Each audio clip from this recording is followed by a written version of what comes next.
Hey, it's Bill Russell. I'm here in my yellow hat. I wore it at Vive and Hims to signify our partnership with Alex's Lemonade Stand Foundation and the search for cures and to combat childhood cancer. I'm just blown away by the generosity of our community. With the help of our partners, SureTest, Rackspace, CTG, and some of you giving individually, we were able to raise close to $40,000 at those two events. It is just exceptional.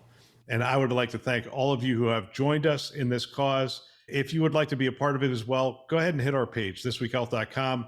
You can go to the top blue banner that is on our homepage and click on that to give today.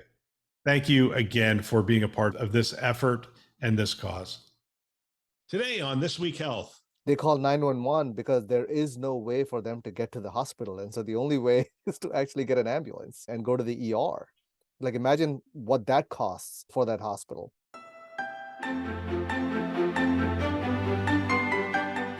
Welcome to Newsday, a This Week Health newsroom show. My name is Bill Russell. I'm a former CIO for a 16-hospital system and creator of This Week Health, a set of channels dedicated to keeping health IT staff current and engaged. For 5 years, we've been making podcasts that amplify great thinking to propel healthcare forward. Special thanks to our Newsday show partners, and we have a lot of them this year, which I am really excited about. Cedars-Sinai Accelerator, ClearSense, CrowdStrike, Digital Scientists, Optimum Healthcare IT, Pure Storage, SureTest, Tausight, Lumion, and VMware. We appreciate them investing in our mission to develop the next generation of health leaders. Now, on to the show. All right, it's Newsday, and today we're joined by Dennis Joseph, Senior Director of Healthcare for Digital Scientists. Dennis, welcome to the show. It's been a while. It's been a while. Oh my gosh. We've got the end of year stories that are starting to pop up, and some of them are pretty interesting. We got doctor exits, we've got Walmart, friend or foe, we've got radiology and some financial things as well that I think are an interesting conversation. I want to make sure we get to this last one, which is IT issues affecting health system financials. I think sometimes the IT stuff gets lumped in with significant financial implications and ramifications. So I think that's going to be worth a talk. But we're going to start the AMA website. 40% of doctors are eyeing exits. What can organizations do to keep them? Let me give you a couple excerpts real quick. While many physicians retire due to age, others have chosen early retirement due to current state of U.S. healthcare system, and too many young and mid-career physicians intend to leave their organization within 2 years. With an ongoing physician shortage in medicine, finding ways to identify and address doctors' intent to leave a healthcare organization is vital, and it may require smarter uses of technology. Between 2021 and 22, when asked about the likelihood of leaving, obviously it's going up. The finding comes from an exclusive survey by the AMA. These are some of the things they're saying we can do. Be smart with the use of technology. In her work with the U.S. Surgeon General's office, Dr. Shah said one of the things she noticed is that we have a lot of evidence-based tactics, but we're really underutilizing technology. One way to beat back EHR burdens is to deploy new tech. Next one is let doctors be doctors. That is, let them actually do what they got into this to do. And then the third is to work as a team. Let's talk about the use of technology. Is the use of technology, do you think it's increasing in healthcare, or do you think we're sort of stagnating or even atrophying a little bit? Well, I think that the use of technology is evolving, right? And obviously, as you think about, you have the old EHRs, you have the old diagnostic systems, you have the old medical devices. And now, as you think about getting into spaces like clinical decision support, where it's providing you information that speeds up at least your early evaluation or assessment of the patient, I think that definitely has a lot of promise. But I think the thing that we got to watch out is, in the name of technology, right? People bring in a lot of these systems and solutions, which it's creating a barrage of information that they got to react to. So now they not only have to care about the patient that they need to assess and diagnose and treat, they also got to keep a technology system that's telling them 15 different things during the day. I mean, just think of all the alarms that they have to react to on a daily basis inside of an ICU, right? So there is a proliferation. I just don't know if it's meaningful proliferation, right? Yeah, meaningful proliferation. Okay, that's the rub. Yeah, meaningful proliferation that's a good term. I like that. What I find is there's people that are optimists. Oh my gosh, generative AI is going to change the game, and ambient listening is going to change the game. I mean, so there's the optimist. There's the pessimist that's like, look, we've been putting technology to work in healthcare for decades, and it's not improved anything. So you have the optimist and the pessimist. And that phrase, that's where I find a lot of people, it's the pragmatist. It's the, hey, you know what? Let's do technology that actually works. Let's make sure that we're just not throwing technology at a problem. Let's make sure that we talk to the clinicians, we understand what they're trying to do, and we implement technology that helps them. I guess to the next point, let doctors be doctors. No, I agree. The other thing that's not talked about much is this whole concept of decision fatigue, right? With the proliferation of technology, that also means that every time they look at a notification, look at an alert, they look at a recommendation, okay, they're still on the hook for the decision, right? And that's how they see their role, which is, hey, all of these recommendations are good, but I'm still on the hook for the decision. And ultimately, if I'm going to get sued, I'm still going to get sued, not the decision support system, right? Right. And so that decision fatigue hasn't gone away, and that's what's wearing them down. Yeah, it's interesting as you bring that up. It's one of the things, as I talk to physicians, they want more transparency into these AI systems because essentially these AI systems come back necessarily, by the way. I mean, the amount of information that clinicians are trying to deal with is staggering. So we want to put systems in place that are going to be able to digest a ton of information and then essentially say, hey, here's what I found, or here's the summary, or here's what's important. But the physician doesn't want to take responsibility for that system worked appropriately because they're now making decisions based on information that's being put through a set of algorithms and then come out the other side. And they're saying, look, I need some transparency. In order to have trust, in order to be able to perform my job effectively and provide the best care, I need to know what happened behind the curtain. That's exactly right. They need to know the logic behind it because ultimately that gives them a rationale to drive that decision, right? But I do think in all of this, there are some low-hanging fruits. You can't deny that, documentation being a big one, right? As you think about telehealth encounters, and we recently created a technology that automatically transcribes the telehealth conversation, recommends, okay, here's some of the diagnostic value that comes out of that telehealth encounter. Like, I think those are all low-hanging fruit where you can leverage technology, where the physician's focused on the patient, but at the end of the encounter, they're reviewing their notes, they're making sure it's accurate, making minor modifications, and uploading that into the EHR or EMR.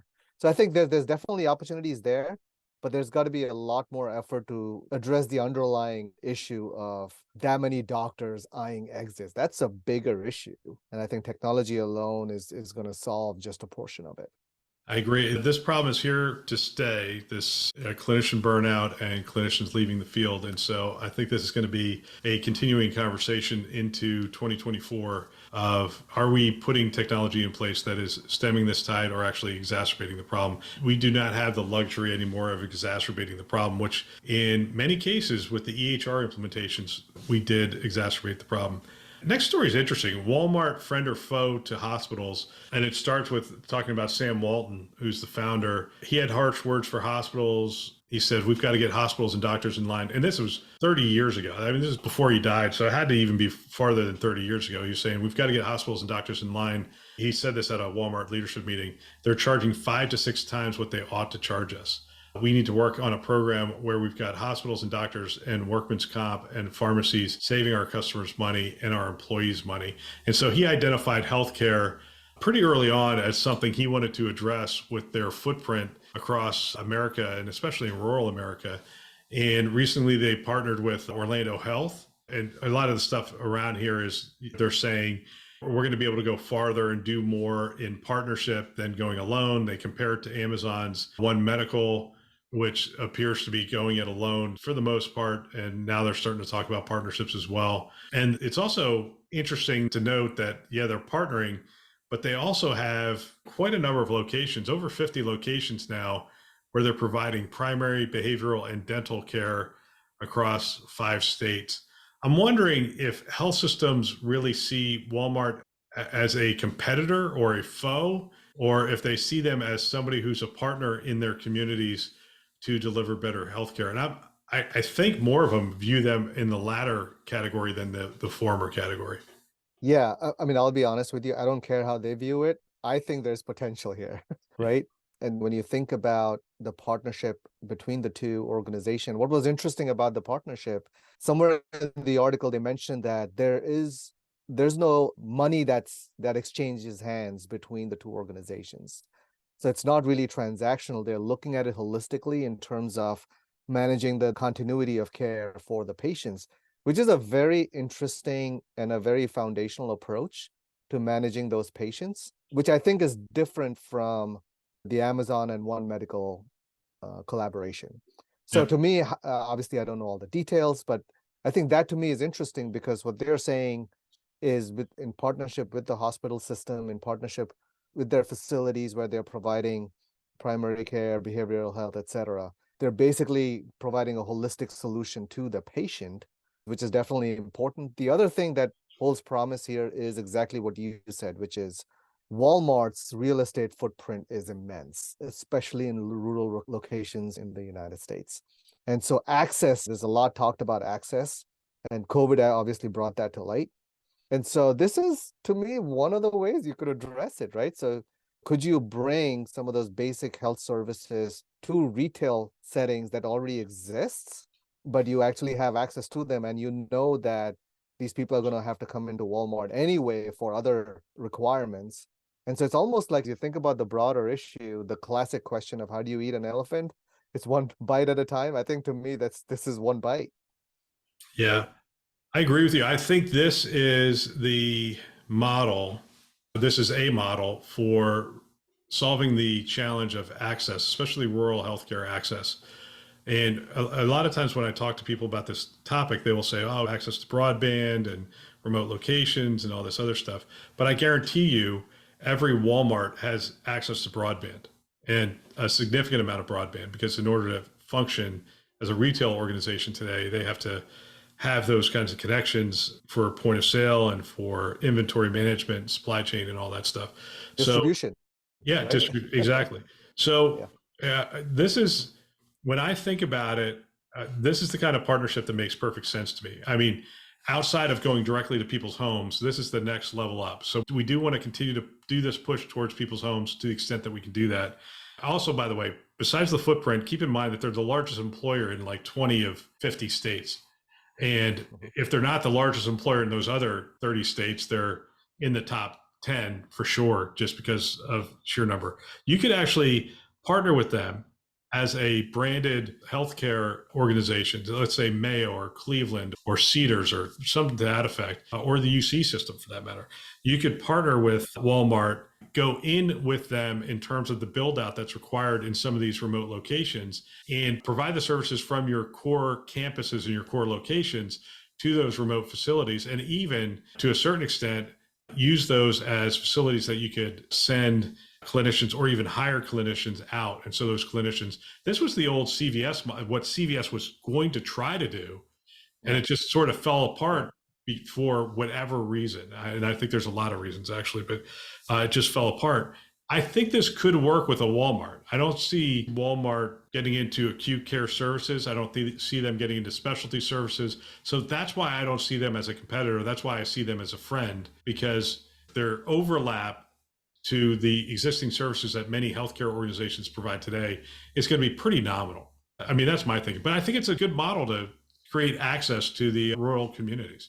Yeah, I'm fundamentally excited about this actually, because it goes back to the whole concept of extending reach. All of these acute care facilities, I was speaking with Centara Health a few weeks back, and they were telling me that there are times where people in rural locations, they call 911 on very simple health issues. They call 911 because there is no way for them to get to the hospital. And so the only way is to actually get an ambulance and go to the ER. Like imagine what that costs for that hospital. And so as you think about those primary services, I think it's definitely a lot of potential. The other is, if this model works right, how do you proactively keep this population healthy in a way that you're not expanding your own footprint, right? And you're extending reach and you're giving them proactive health. And so I think it also addresses the whole cost of care equation, which oftentimes is challenging when it comes to the rural locations. We want to thank you for a wonderful year. As you know, we have celebrated our 5-year anniversary at This Week Health, and we are going to enter our 6th year of doing this. And we set out a goal to raise $50,000 for childhood cancer this year. and you did not disappoint. We have raised close to $60,000 this year for childhood cancer, and we really appreciate you. We appreciate the community coming together, and we hope to do more of this next year. We hope that you'll join us. All right, we're going to close this out talking about IT. We're going to skip a couple of stories. I want to talk about these IT issues affecting health system financials.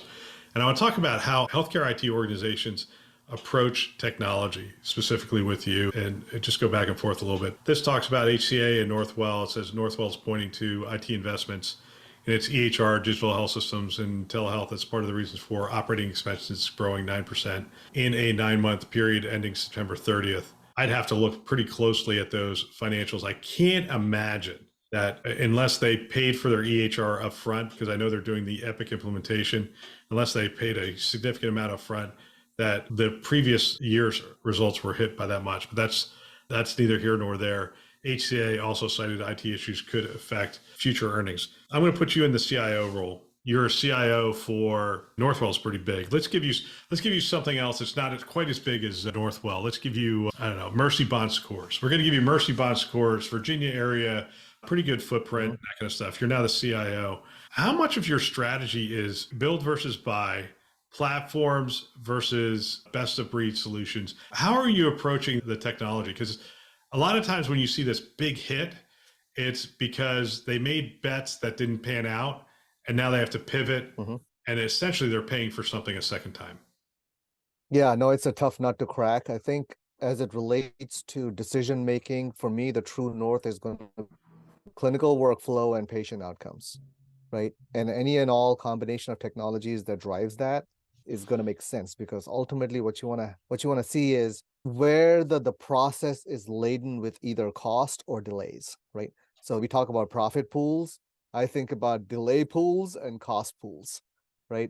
So as you think about the overall hospital operations, you want to drive to a point where your workflow is streamlined, your workflow is not laden with unnecessary steps. And the other is you have a line of sight to the patient outcomes and how it's improving. The other piece is if you just take a sample patient, right, and going all the way from admit to discharge and all of the steps in between, it could be admitted through the ER, going into the ICU, step down and discharge. How do you make that the most efficient, and how do you get patients out the door, which is throughput? Those are all, I think, areas where if you can improve that, then you're looking at a more efficient footprint from a technology standpoint. Where hospitals are running into problems with is the fact that these technology ecosystems just grow and grow. It becomes more and more complicated, takes a life of its own. And now you have your staff they spend their entire day trying to figure out how to maintain the system as against figure out how to treat the patient, right? And so I think that's probably where it's going to be difficult. But overall, it is a tough nut to crack, right? And you still got to have an EHR. You still got to have some sort of a telehealth service and some of the other ancillary services from a technology standpoint. Yeah, it's interesting to me because you don't get to do greenfield. More times than not, when you take something over, you inherit a bunch of things. Now, it's almost obvious to somebody now. It's like, hey, you want to get to a single EHR system.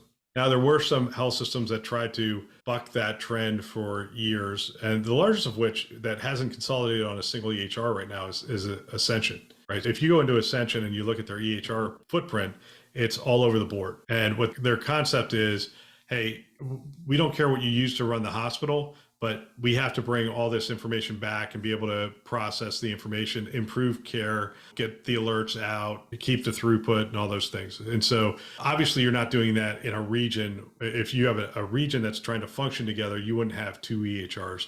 But when you're looking at Michigan and Texas, their concept is, look, there's not enough benefit for us to do this multi-billion-dollar EHR consolidation. And they're the largest one who's decided to do that. With that being said, most of the others have decided to consolidate and essentially have thrown up their hands and said, I don't care what it costs, we're getting on a single EHR. That way we can have a single platform from which to build and a single, hopefully, set of workflows. Now, we also know that's not always the case, right? Because you go in and they say, well, we have 5 builds, or we have an older build, or we have a lot of customizations of a single EHR, which creates that disparity as well. So even if you get to a single platform, it's not necessarily a guarantee that you have something that you can be agile on top of, but it does improve it. Like I talked to Sophie Liu over at Northwell, and their move to Epic is really around this whole concept of if we get to that single platform, now we can plug in a single telehealth solution across all of our system. And we can even do some custom development. If you still decide to go in that build route for certain items, you're going to do it once and implement it across the entire system. And that's the hope of doing platforms. And then you have that, you have your PACS systems. Hopefully you have an enterprise PACS system. But what I'm finding is more and more health systems, if you go in there, they have 10 to 30 PACS systems. Right. And so Right. the inefficiencies you're talking about generally come about because you inherit, you're not inheriting a greenfield situation. You're inheriting a situation where either the system has grown by acquisition over time, or it didn't have good governance and it allowed different different hospitals to do different things. And now when you get that job as the CIO and you sit there and you look at it, you're going, wow, like this, it's not easy to clean up, and cleanups sometimes can take 5, 6, 7 years to clean up. Mhm. No, I agree. I think the one thing I'm curious about is how do you know whether it's working for you or not? What are the metrics that the CIOs use to say, okay, you know what, I'm inheriting a system. Maybe it's working fine, because if I were to transition that from whatever I am to like a Cerner or an Epic or a Meditech, it's like maybe it's going to get worse. And so how do you measure that, right? And how do you know that it's working for your organization? I think that's the hard part. You are a pragmatist. That's such a pragmatist answer. It's like, but I'll give you some of the metrics. I mean, one of the main metrics I looked at, and again, I was from outside of healthcare. What did I know? But it was clinician satisfaction with the systems.